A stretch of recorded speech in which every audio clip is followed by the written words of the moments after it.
मुझसे दूर बना रहे और मैं उसे देखता रहूं, वो मुझे दिखता है। लेकिन है दोनों एक ही।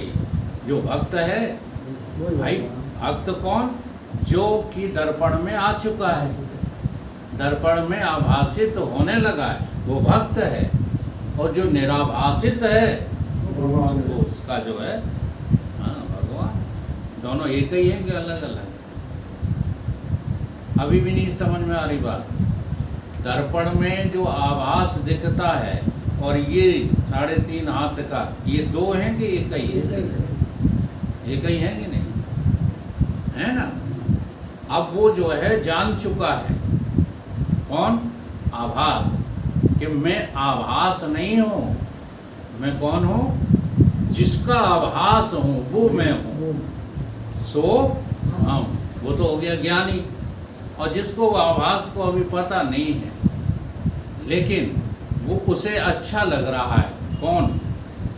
जिसका आभास है, जिसका आभास है वो उसे अच्छा लगता है। तो वो क्या प्रार्थना करता है कि अस अभिमान जाए जिन भोरे, मैं सेवक रघुपति तुम मोरे। ये है भक्ति, शाश्वत भक्ति, अनंत भक्ति, अनन्य भक्ति। अब वहाँ तक की पहुँच है नहीं, जबरदस्ती की भक्ति करते रहते हैं। फिर उसका खंडन इसलिए नहीं किया जाता कि कुछ नहीं से कुछ भला। जुआ खाने न जाओ, मंदिर ही चले जाओ। नहीं, something is better than nothing. सो हमें वो तो द्वैत है नहीं है। आप अभी देखो समझ नहीं पाए, ध्यान दो। नहीं, सर्वोहम जो कहेगा वो सोहम के बाद की स्थिति होगी। सोहम अगर नहीं समझ में आ रहा है तो सर्वोहम तो समझ में आएगा ही नहीं। कैसे? चेतन का जो आभास है, जो दर्पण में दिख रहा है, भाई उसी को तो भ्रम हुआ है, आभास को। अब आभास का जैसे ही भ्रम टूटा, तैसे ही वो क्या कहेगा कि वो कौन? जिसका मैं आभास हूँ, जिसका मैं आभास हूँ वो, कोई और नहीं, वो मैं ही हूँ। ये भ्रम मिट गया। अब जब भ्रम मिट गया तो द्वैत कहाँ रहा? फिर तो अद्वैत हो गया। अब जान करके जो है वो आभास बनेगा, जान करके। जैसे कोई जानबूझ करके कहीं जाए, है ना, और जानबूझ करके वही काम करे, उसमें ना कष्ट होगा ना दुख होगा। और अनजाने में कहीं गिर पड़े और लग जाए चोट, कष्ट होगा, तो कष्ट होगा, दुख भी होगा। होगा कि नहीं? तो जानने की इतनी बड़ी महिमा है। अब वो जानने के बाद जब अपने आभास को खड़ा करता है तो फिर वो द्वैत नहीं होता। फिर तो वही देखता है कि मैं ही तो सर्वत्र हूँ। जैसे आईना है, वो देख रहा है कि आभास है भीतर, वो आभास को पता चल गया है कि मैं जिसका आभास हूँ वही हूँ। ठीक? अब आईना तोड़ लो, आईने के 100 टुकड़े करके हमने देखे हैं। एक में भी हम तन्हाई थे और सब में भी हम अकेले हैं। अब जितने टुकड़े पड़े हैं सब में मेरा ही तो आभास है, इसलिए सर्वो ये है। तो सोहम और सर्वोहम में शब्दों में भेद है, लक्ष्य में कोई भेद नहीं।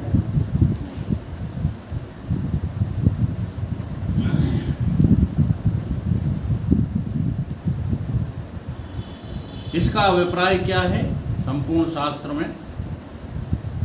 इसका उत्पत्ति, पालन और संहार। चेतन अंश तो आकाश की तरह असंग है। इसका अर्थ क्या है? पालन करने का और संहार करने का और सृजित करने का। क्या अभिप्राय है? अभिप्राय है कि जैसे आकाश कभी भी तुमसे मिला नहीं है, ना आकाश घट से मिला है, ना मठ से मिला है, न जल से मिला है न मेघों से मिला। किसी से मिला है? आकाश तो असंग है। इसी प्रकार से चेतन तो असंग है, वो किसी का साथ नहीं है, न ईश्वर के साथ है, न जीव के साथ है, न माया के, न अविद्या के। केवल आभास अंश जगत की उत्पत्ति, प्रलय और पालन करता है। कौन सा अंश? आभास अंश। आगे बात समझ। आभास अंश में ही ईश्वरत्व है, जीवत्व है, ब्रह्मणत्व है, शंकरत्व है, विष्णु तत्व। ये सब किसमें है? आभास अंश। और उसी के विशेष सर्वज्ञता है। किसमें? आभास अंश में।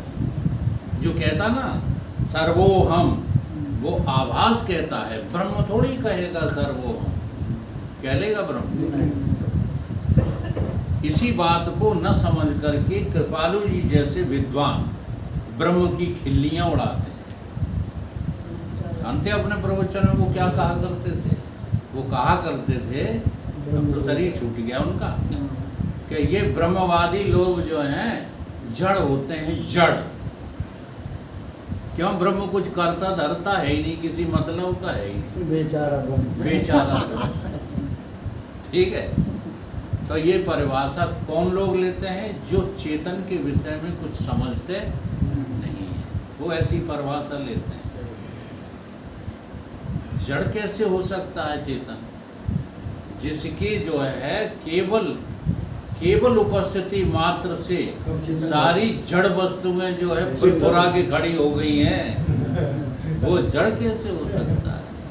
लेकिन अब इतनी भी अनुभूति जिसको नहीं है, और उसे सारे शास्त्र जो है कंठस्थ हैं, क्या कहें उसके बारे में बताओ।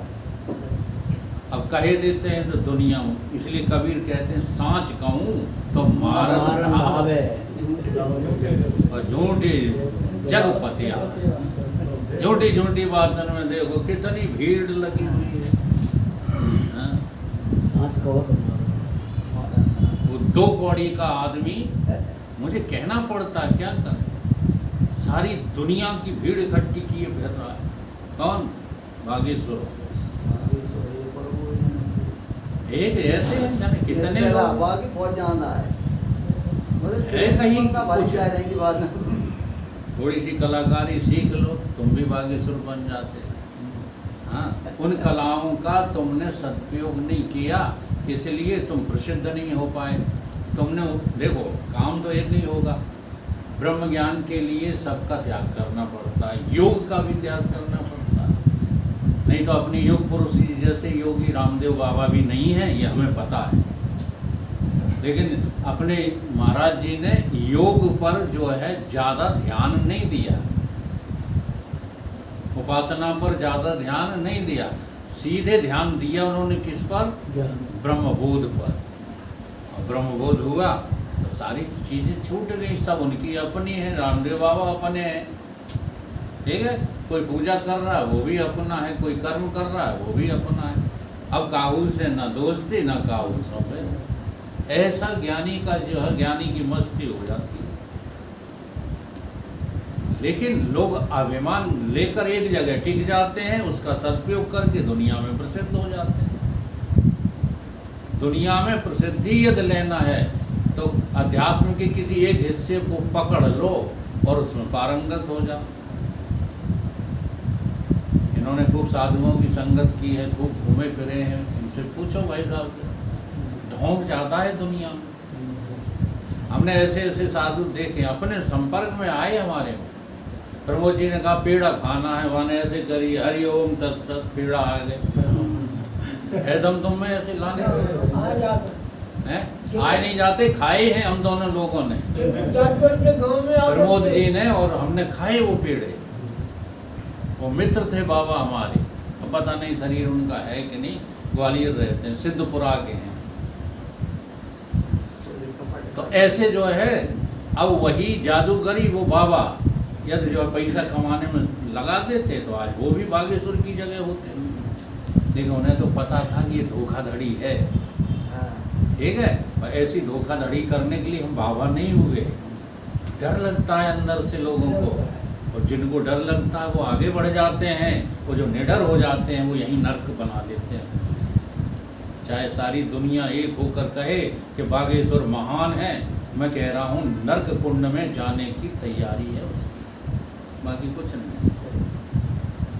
सारी दुनिया को बेवकूफ़ बना रहे, ऐसे हजारों जो है दुनिया में घूम रहे हैं। अब लोग छोटी सी बात के लिए प्रसिद्ध हो गए। कोई मिश्रा जी हैं, प्रदीप मिश्रा, हाँ, कुछ नहीं है, केवल इतना उन्होंने सीख लिया कि शंकर जी की पिंडी बनाओ और उनको जो है नहलवाओ, धुलाओ, पूजा पाठ करो। अब महिलाएं पागल बनी घूम रही हैं। दुद्ध अब तो दुद्ध लोटा ले जाना बच्चा कहते हैं दुद्ध लोटा। हाँ, सब पागल। हम डेढ़ लोटे के चाल होगा भाई। वो पूज रहे हैं। तो पूजने के लिए तुम का चाहे कुछ बना लो, लेकिन सच्ची बात यही है कि सब कुछ आभास अंश में हो रहा है, चेतन में कभी कुछ होता।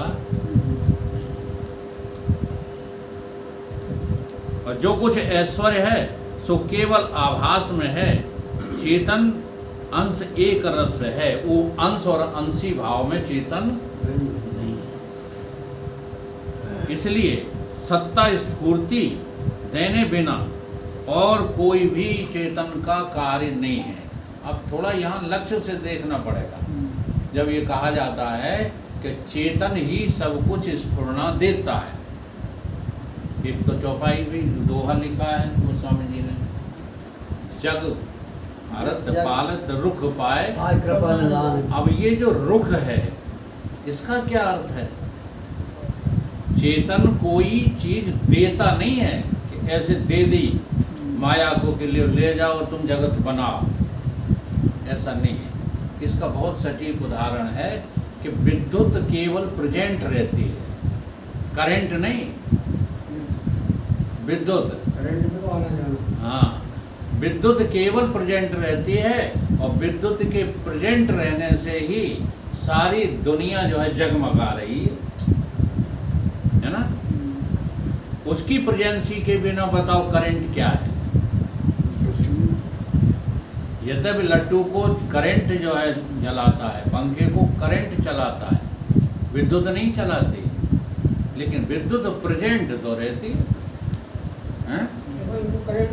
हाँ, जैसे पहले जो है छोटे थे बच्चे तो ऐसे खेल किया करते थे, उन्होंने कि यहाँ बिजली है, कि बिजली होती तो जल रही होती, अभी हाथ लगा के देखो। हमने कम हाथ लगा दिया, और जो हाथ लगाया 3 सीढ़ी पे खड़े तो नीचे लद्द सीना गिरे आए। विद्युत है ना, बोलो। तो चेतन है कि संसार है? बोलो। चेतन के होने मात्र से ये संसार भास रहा है। ये गुरु ने हमारा भ्रम तोड़ दिया। भासता था अभी तक जो भ्रम मात्र था, आप ही में जगत को विलय कर दिया। श्री सतगुरु ने कैसा गजब कर दिया। अब वो गजब गजब नहीं आता, सतगुरु ऐसे कर कर के लल्ला दे दें सबको एक एक तो वो गजब गजब कर माना जाए। उसके पीछे हम हाथ धो के पड़े रहते हैं। सतगुरु के ये काम नहीं है। सतगुरु तो केवल तुम्हें तुम्हारी क्या बता देते हैं, प्रेजेंसी बता देते हैं कि तुम्हारे अलावा और कहीं भी कोई दूसरा है। ये हो गया साहब ईश्वर का वर्णन। 4 आकाशों के द्वारा हमारे 4 जो है पदों का वर्णन चल रहा है। महाकाश स्वयं ब्रह्म है, ठीक है। घटाकाश कूटस्थ साक्षी है।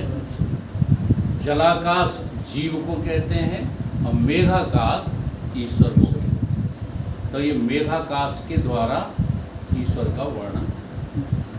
अब जो है महाकाश का वर्णन ब्रह्म रूप से। ब्रह्म क्या है?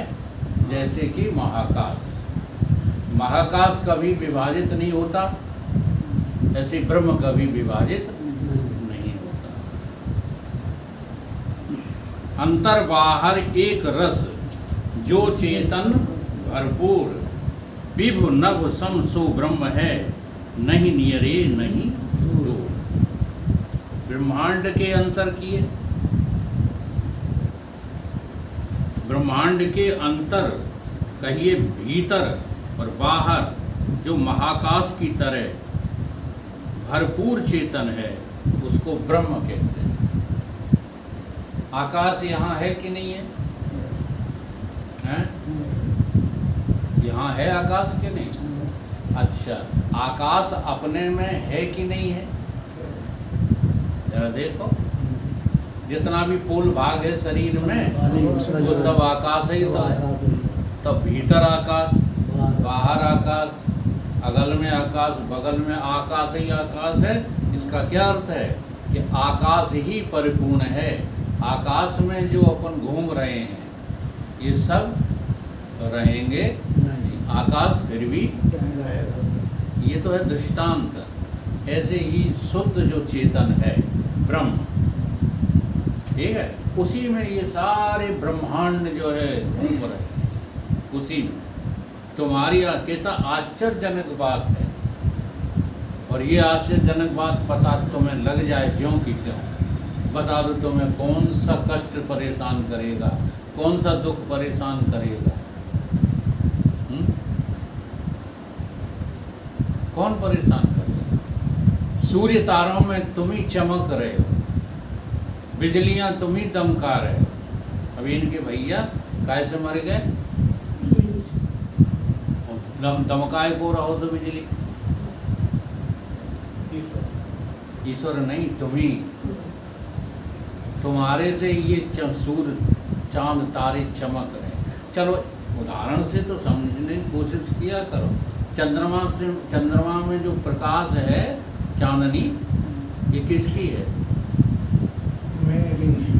कल जो है वे पूछ रहे थे देवेंद्र मुझसे, कहे भाई साहब ये चमकता है चांद रात को, तो प्रकाश जी कहाँ से लेता है? ये लेता है सूर्य से। अगर सूर्य ना हो तो चांद में है प्रकाश? देखो है गजब की बात की। सारे जो है नक्षत्र किसकी वजह से चमक रहे हैं? सूर्य की वजह से चमक रहे हैं। ऐसे ही स्वयं सूर्य किसकी वजह से चमक रहा है? यही बस समझ में नहीं आती, तुम्हारी वजह से। जी हाँ, अगर तुम न होते तो ये धरती के ब्रह्मांड के झंझट झमेले ही न होते। तुमसे सब सिद्ध होते हैं, मुझसे ही सब सिद्ध होते हैं। जितना भी जो है हो रहा है, अब वो जने कल किने किने सिद्ध कर रहे थे चौपाइयों के द्वारा।